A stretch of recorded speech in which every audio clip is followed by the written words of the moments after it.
Ravi de vous revoir, Christophe.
Hey, Rami, what's the plan? Okay, hear me out. Beautiful Mexican supercar, beautiful Mexican roads, promoting the Horizon Festival! Do we need promoting? The festival seems to be doing okay. It's Rami's Racing History Month! That's a totally official thing that I didn't just invent for the festival playlist. Yeah, it's my favorite Mexican cultural event hosted by my mate, Ramiro Luis Miron. All right. I'll find someone else. That is not what I said. Of course I'll help you. I knew I could rely on you. Let's go!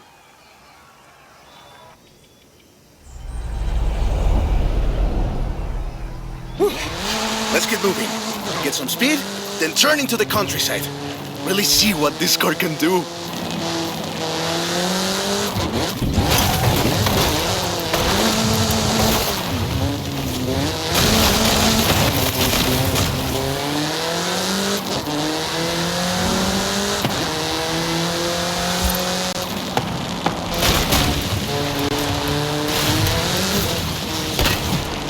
Dans 400 mètres, tournez à droite. You want to tell me about the car, don't you? I thought you'd never ask! So, VUL is an abbreviation. It stands for Vehicles of Ultra Lightweight and High Performance. It was started by two brothers, Guillermo and Iker Echeverria. Yeah! Great speed! But let's see how you handle some corners.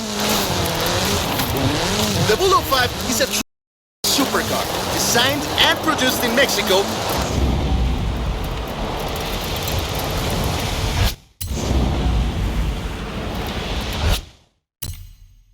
But tested and optimized in the UK. I even think I saw one at the festival when I was over there. We're driving the pre-production version of the VUL 05 RR, the even more track-focused version. Somehow, the designers reduced the weight by 65 kilos and increased the power to nearly 400 bhp. Then they lowered the engine by 50 millimeters to drop the center of gravity and improve cornering. Impressive! Less sightseeing, more going fast. They're pretty serious about the ultra-light. Perfect. There's a couple of other things you can help out with, if it's not too much trouble. Oh, you're never gonna let me live that down, are you? Call me.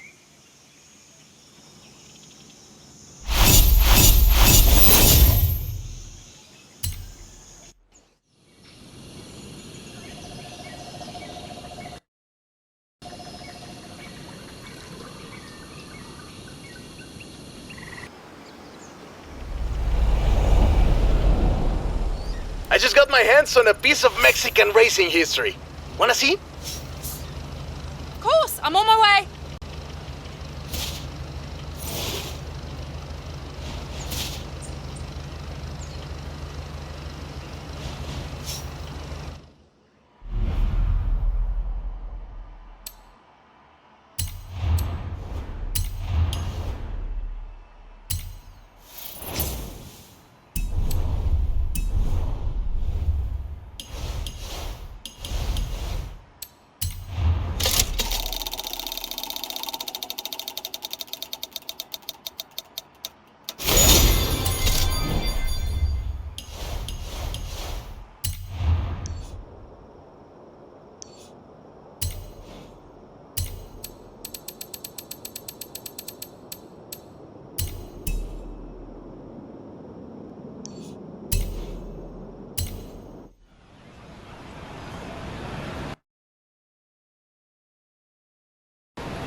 Let me guess. Today's episode of Mexican Automotive History with Ramiro is about the Baja 1000. You are very perceptive, my friend. This dune buggy was the first car to race here. Let's take it for a spin.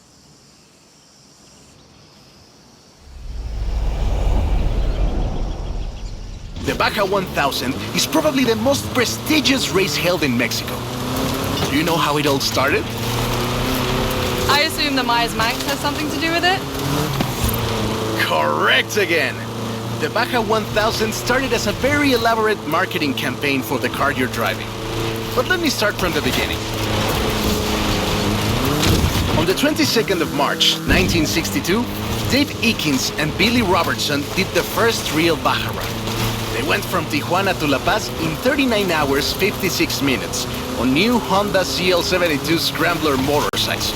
So they probably were a bit sore afterwards. They got a lot of media coverage though. A year later, Myers started to work on a prototype buggy he called Old Red in his garage in Newport Beach. It was based on the VW Beetle, and it paved the way for what we know as buggies. Cars that are built for off-roading using the Beetle as a donor chassis. But I guess they wanted even more publicity because in April 1967, Myers decided to make an attempt at breaking Eakins' record. And it worked! Myers did it in 34 hours and 45 minutes, beating Eakins for more than 5 hours. The rivalry was known as Buggy Beats Bike in Baja. Sounds like something you did back in the UK, doesn't it?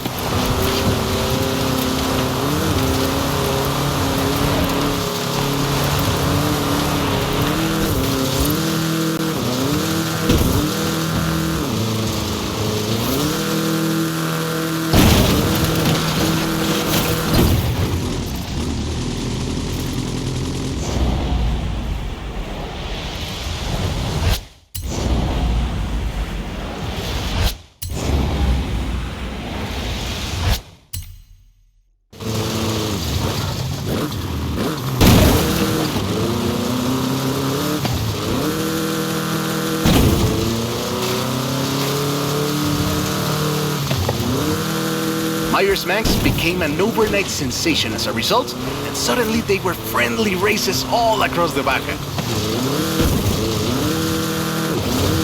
It wasn't long before they realized they needed something more organized, and that was Mexican 1000. Guess who won the inaugural event?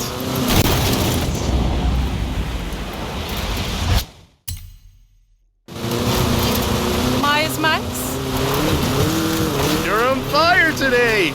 Yes, in 27 hours and 38 minutes. The official race was 100 miles shorter than the original route, but it's still impressive.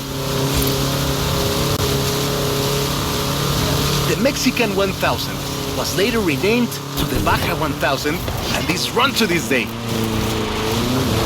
Dans 200 mètres, tournez à gauche.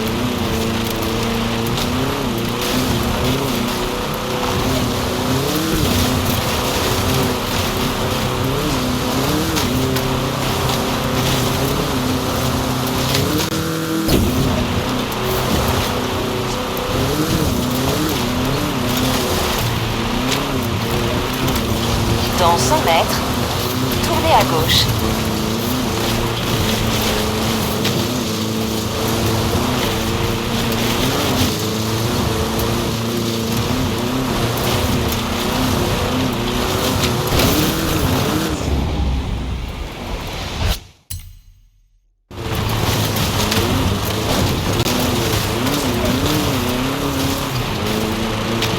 Dans 100 mètres, tournez à gauche.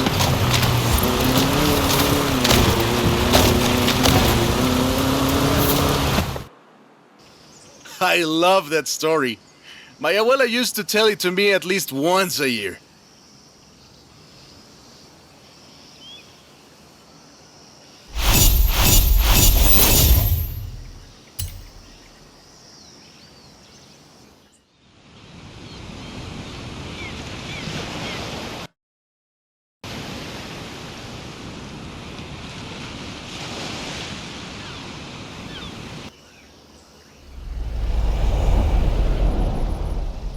Hey, come quick! Papa Fernando needs your help! Oh, okay. I'll be right there.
Oh, right. I get it now. To be honest though, it was me who needed your help, not Papa Fernando.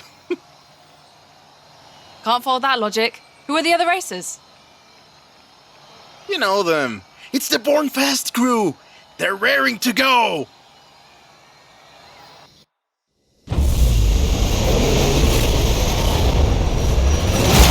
Hey, he's eager. But this isn't really a street race. There's no checkpoints, just the finish line. So keep to the route.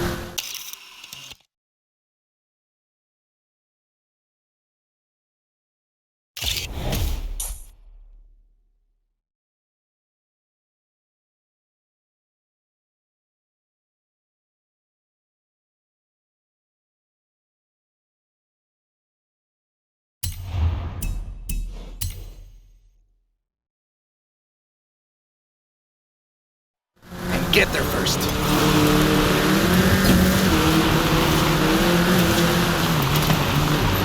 It's hard to overstate the effect that the Beetle had when it arrived in Mexico in 1954. Before that, all we had were these huge American cars.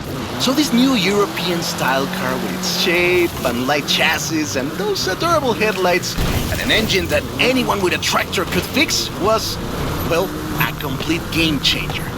They were so exciting that they were displayed at the Ciudad Universitaria in Mexico City, and there were lines to come and see this new car. The production of the Beetle started in Mexico soon after 7 of them finished the Carrera Panamericana. Before that, people were a bit worried about reliability, you see. We Mexicans love good-looking cars, but a car that can do work is better. The Panamericana convinced us, and in '61, Automex had assembled 250 of them. By '62, the first plant had opened in Jalostoc, making 10 of them a day. We love that car. So another plant opened in Puebla in 1967. And in '71, El Bocho became the official taxi of Mexico City, which is why you see so many of them today. It's funny. The first Bochos were imports, or CKDs. But in 1971, we were exporting them to Costa Rica, and back to West Germany, Austria, Belgium, everywhere in Europe. That is a great car. Probably the most iconic car in all of Mexico. Ay, es increíble que un auto tan pequeño deje un vacío tan grande. Adiós, sedan. Thanks. I'll call you when I've got that next one ready.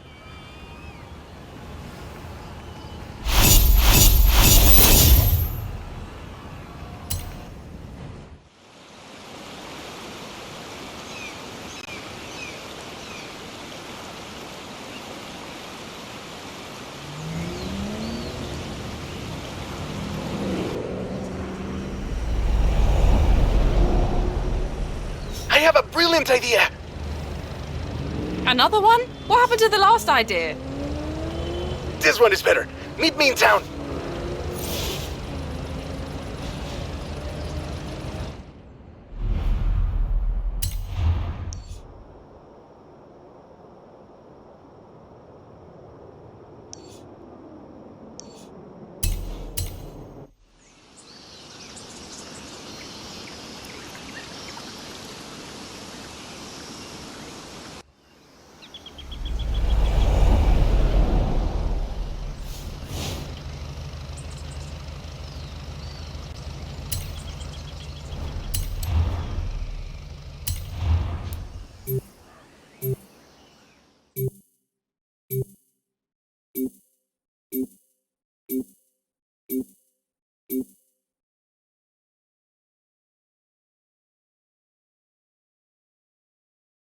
I have 2 cars here.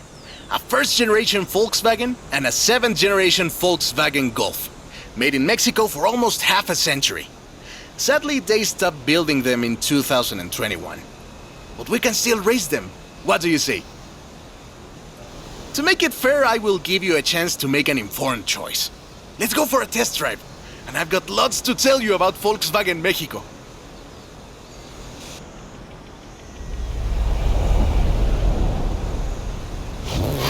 Volkswagen Mexico headquarters are in Puebla City. It started production in 1967 with the famous Beetle. As we call it, the Bocho.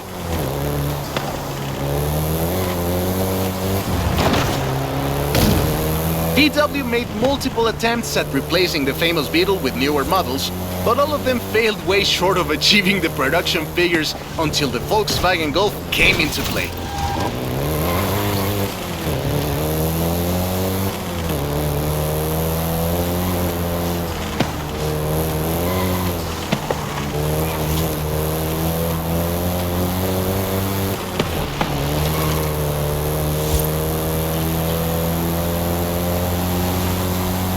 The first generation was released in Mexico as the Volkswagen Caribe and had quite a few variations, including the Golf GTI you're driving right now.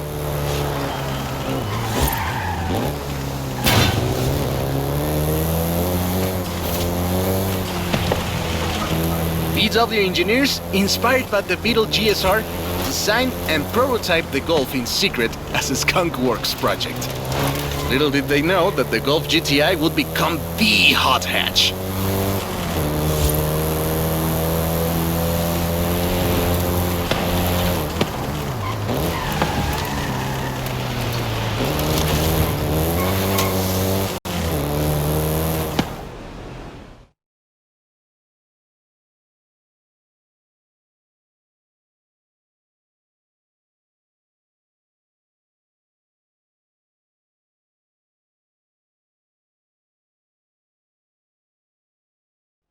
Shall we jump 40 years in the future and try the 7th generation?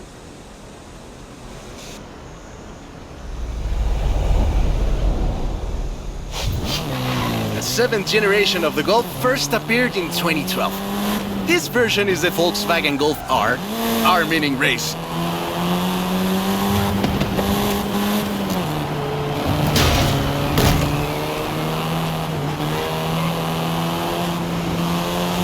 This was the fastest Golf in the range, with a 0 to 60 time of 5.1 seconds.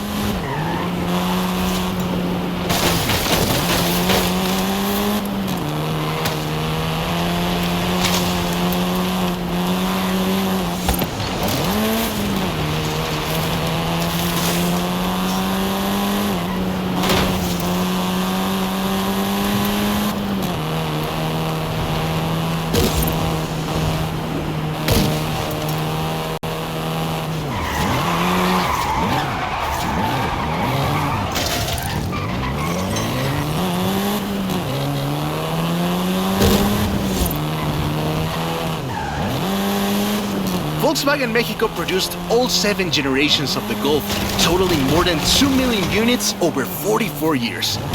In fact, a lot of Golfs you find in the US were built here.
The 7th generation of the Golf first appeared in 2012. This version is the Volkswagen Golf R, R meaning race.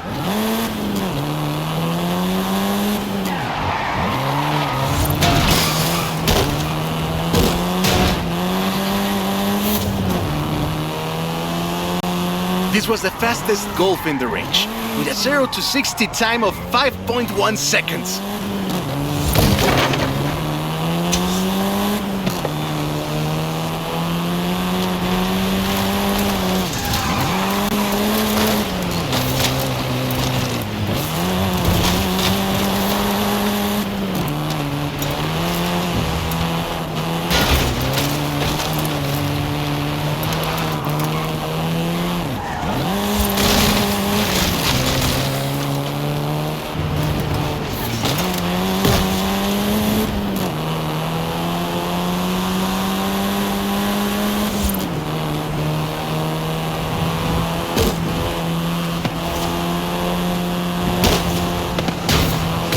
Volkswagen Mexico produced all 7 generations of the Golf, totaling more than 2 million units over 44 years.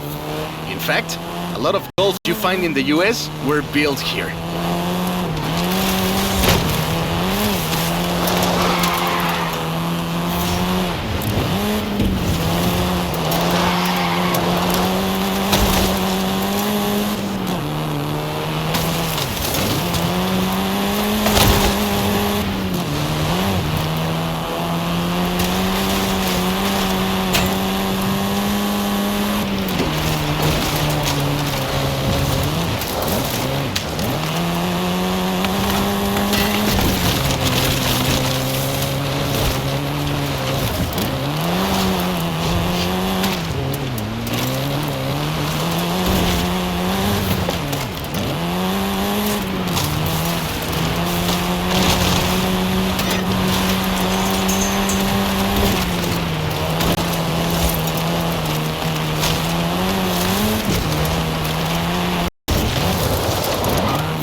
All right.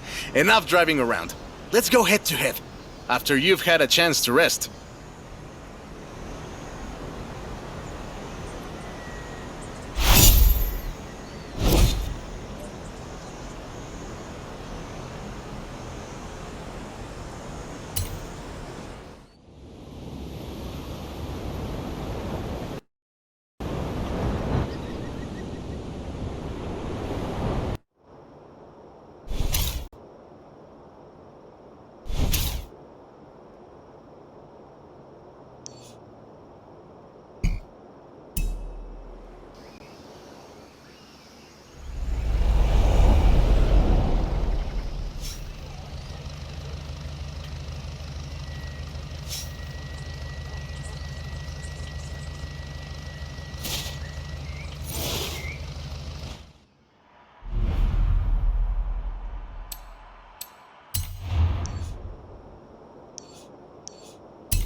I hope you know some shortcuts.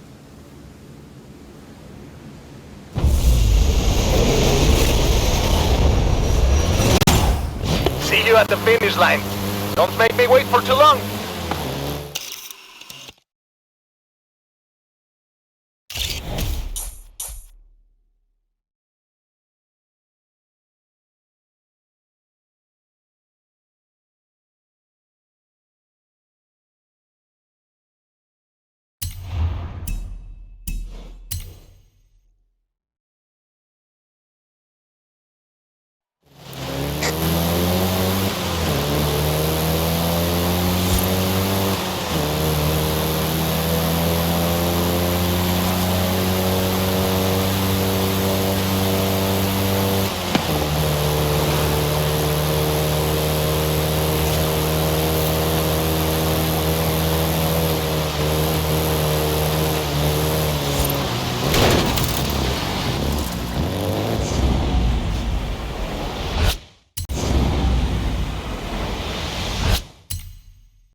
a race!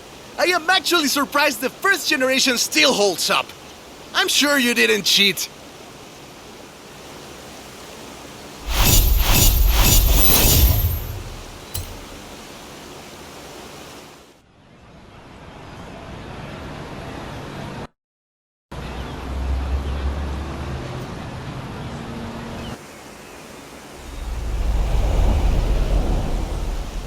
I have a story to tell you, my friend, about the old wolf in the swamp.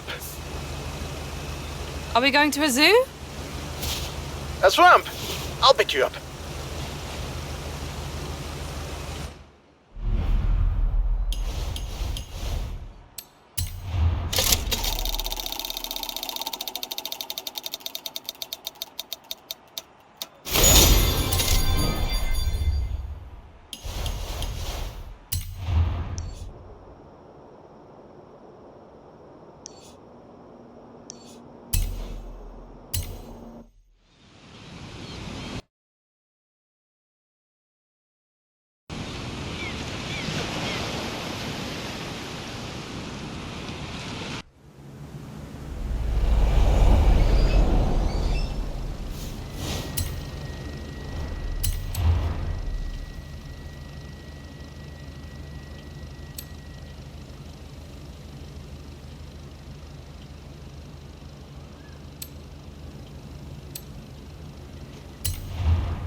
I hope you know some shortcuts.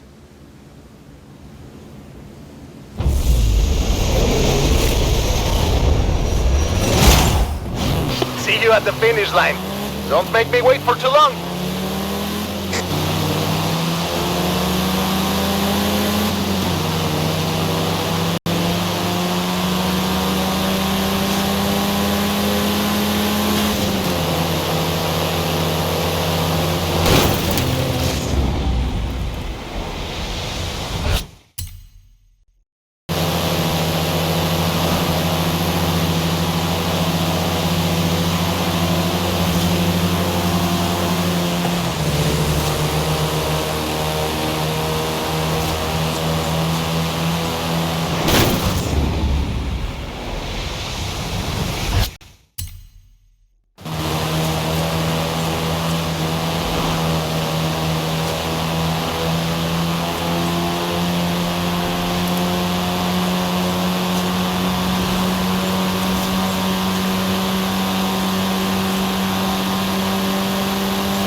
I see what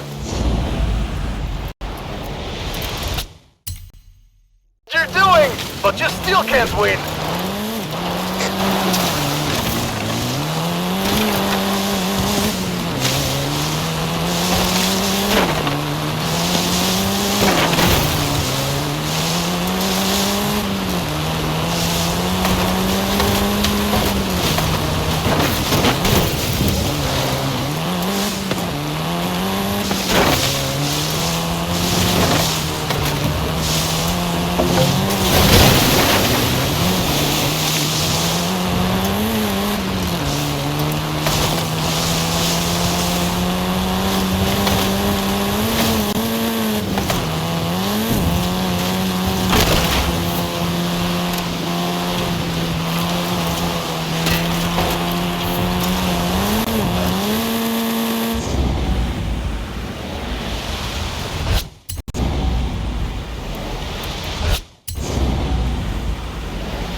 at the finish line.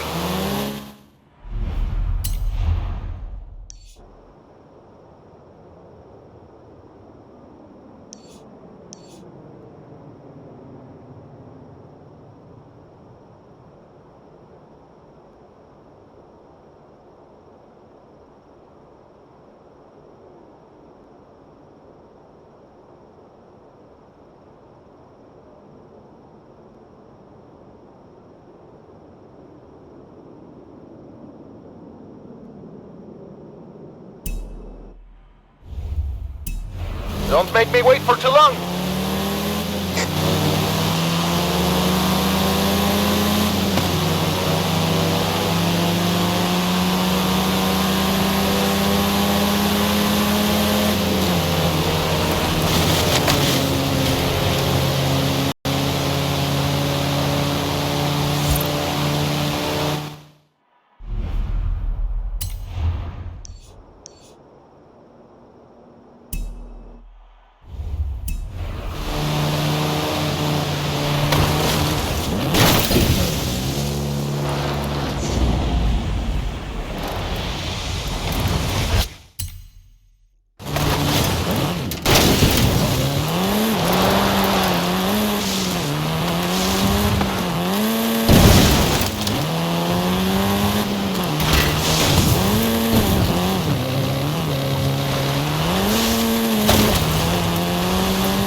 What a race!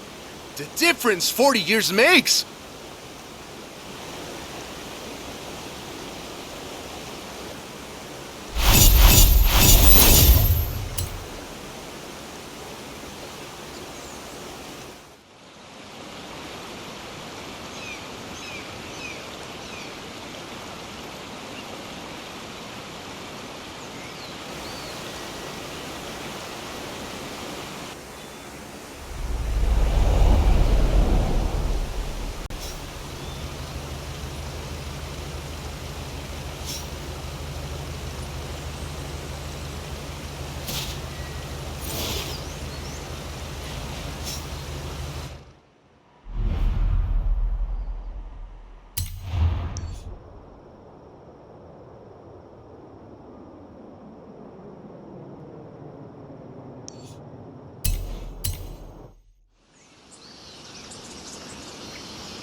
That's the old wolf.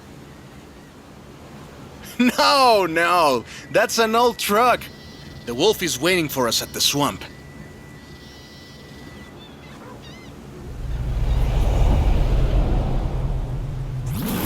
Haley asked us to clear some debris, and I've got just the car. But we need to get there first. Of course! Who do you think I am?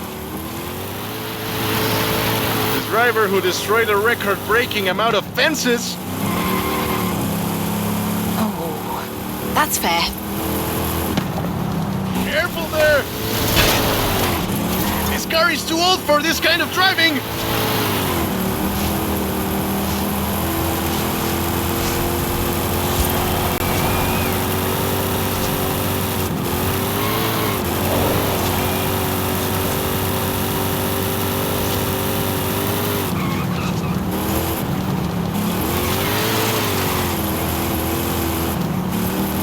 Dans 400 mètres, tournez à droite.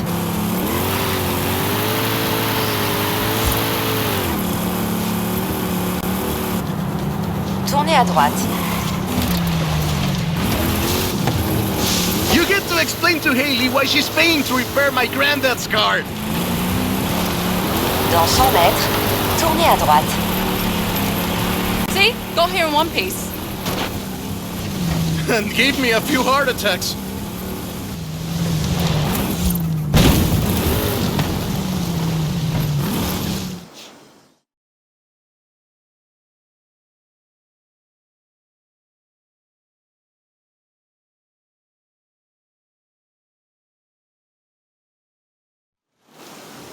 And now, let me introduce you to the Ford Lobo. This car is more your style. Now that is a heckin' good wolf.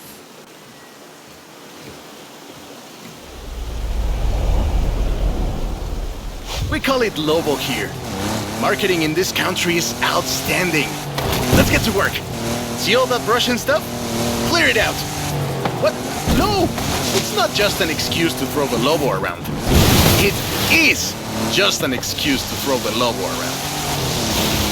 In the 90s, Ford decided that they needed to rebrand the F-150 for the Mexican market.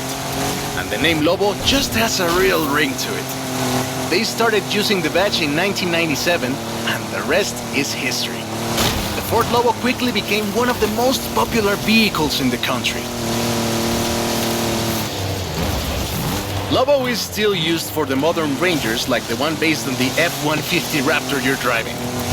But we don't just call it Lobo. No. We call it Lobo Raptor. So it's the same car? Now, there are loads of differences, like a dog and a wolf. The Lobo only comes in XLT and with higher trim levels. The base version is still sold in Mexico as the F-150, but the Lobo is the elite F-150.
Great, job's done.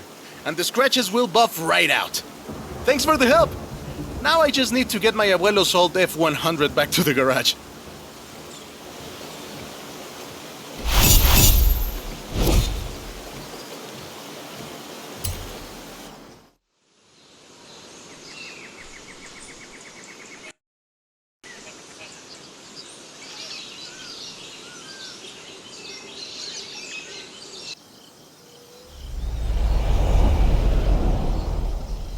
1,400 horses and I need you to help with them. I think I know what this is. I'll be right over.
I know you've got one of these, somehow, so you know a little bit about what you're in for. Let's go!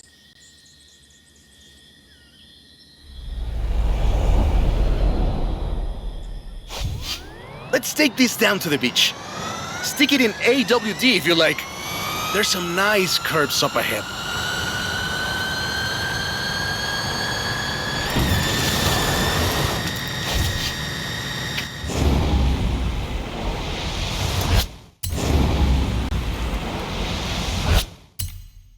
Calm down. I know you like to go fast, but I had a big breakfast. This is 2021's EV of the year. And it was up against things like the Taycan and the e-tron and the Recharge.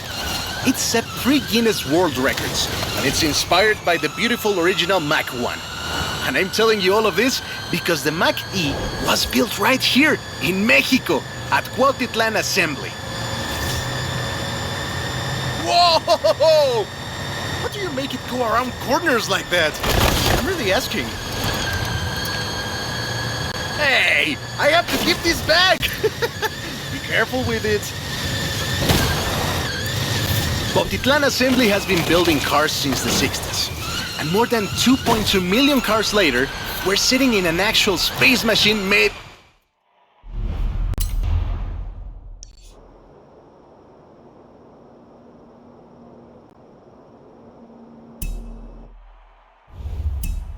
here in Mexico.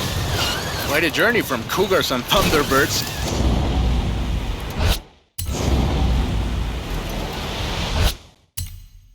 And F-150s to this.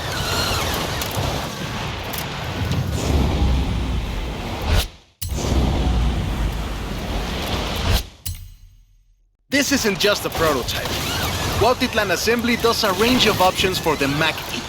A 68 kilowatt-hour standard and an 88 kilowatt-hour extended range version.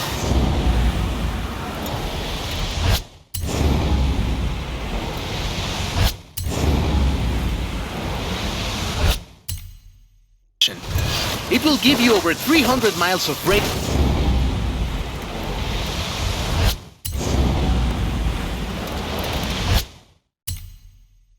on.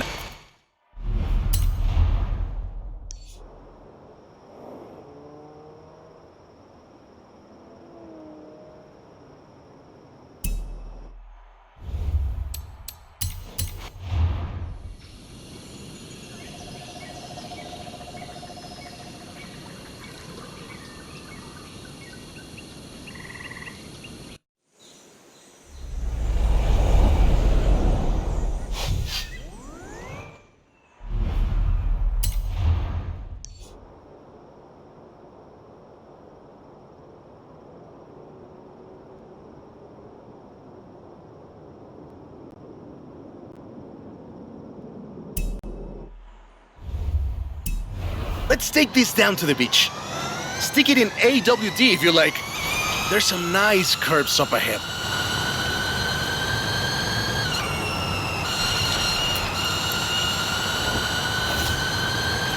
Calm down. I know you like to go fast, but I had a big breakfast. This is 2021's EV of the year. And it was up against things like the Taycan and the e-tron and the Recharge. It set 3 Guinness World Records, and it's inspired by the beautiful original Mach 1. And I'm telling you all of this.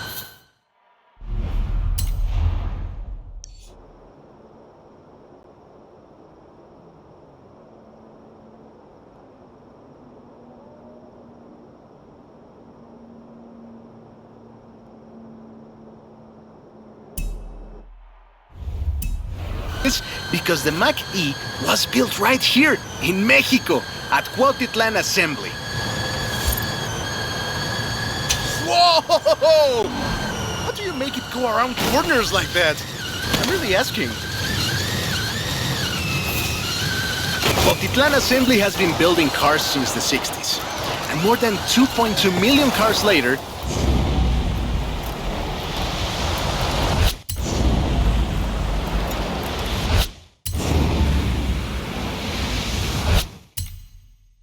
we're sitting in an actual space machine made here in Mexico.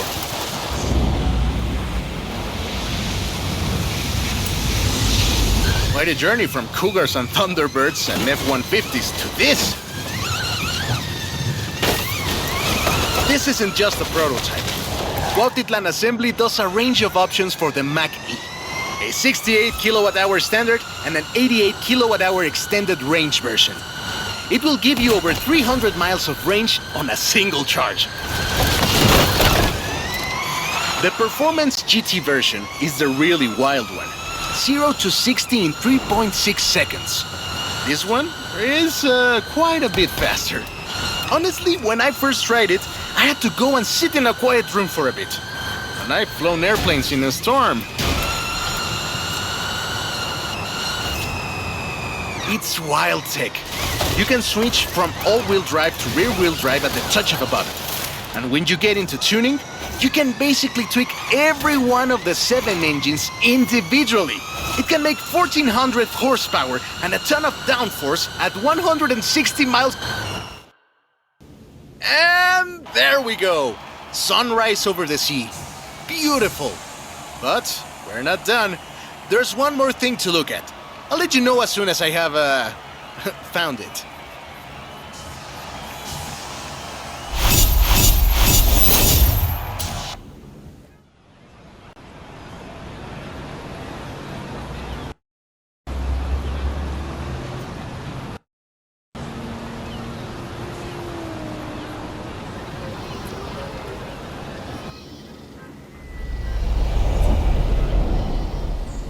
Okay, this one will be epic. I found a Porsche Carrera. You know what that means? Racing? And what do you mean, found?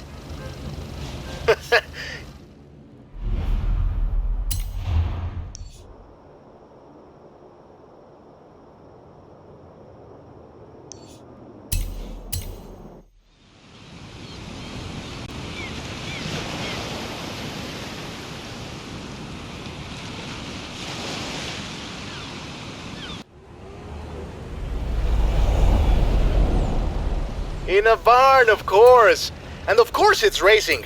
Come meet me at Guanajuato.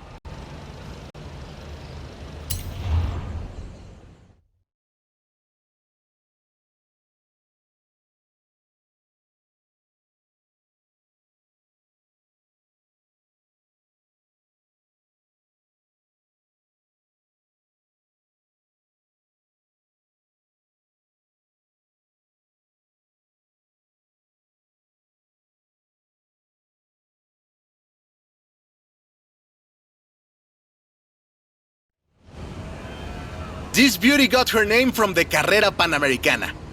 The races don't run anymore, but who can blame us if we take it out one more time? Right? Let's see what this car can do.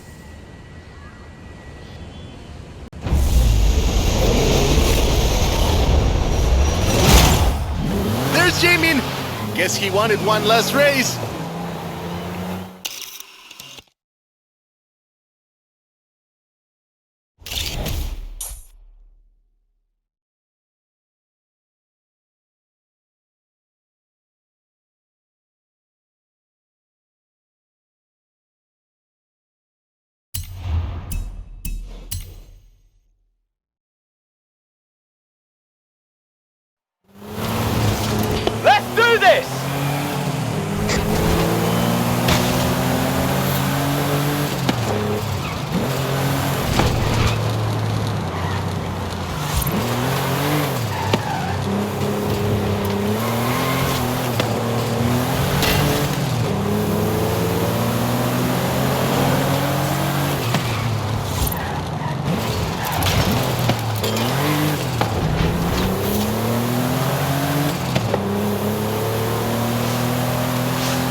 first race had 132 competitors, and everyone turned up. Amateurs to F1 drivers, men, women, professionals, anyone who had a car. Do you know anyone who participated? Aleja thinks Papa Fernando did, but she thinks Papa Fernando did everything. I know we used to go to the races with my grandfather. Ah, qué buenos recuerdos. There was no speed limit before 2012, and you'd see cars doing 180 miles per hour. Not that I'd know anything about that. 2,178 miles of the Pan American Highway run through Mexico. The race itself had 9 stages and lasted 5 days. But the sheer distance wasn't the only challenge. Constant changes in the elevation from sea level to 3 kilometers up. The most challenging road race in the world. The winner of the very first Carrera Panamericana was Herschel McGriff, who drove an Oldsmobile 88 at an average speed of 88 miles per hour. The Porsche Carrera got its name thanks to Hans Hermann, who won the small sports cars category in 1954. He drove the Porsche 550 Spider and came 3rd overall. He was sick before the race, and his tires came off at the start. He really pulled through against the odds. Porsche had 6 cars competing in 1954, and all of them made it through the end. A lot of others didn't, let me tell you. Enjoying yourself, are you? Yeah, I kinda had a feeling you were. 1954 was the last year the original Carrera Panamericana took place. But it gave us the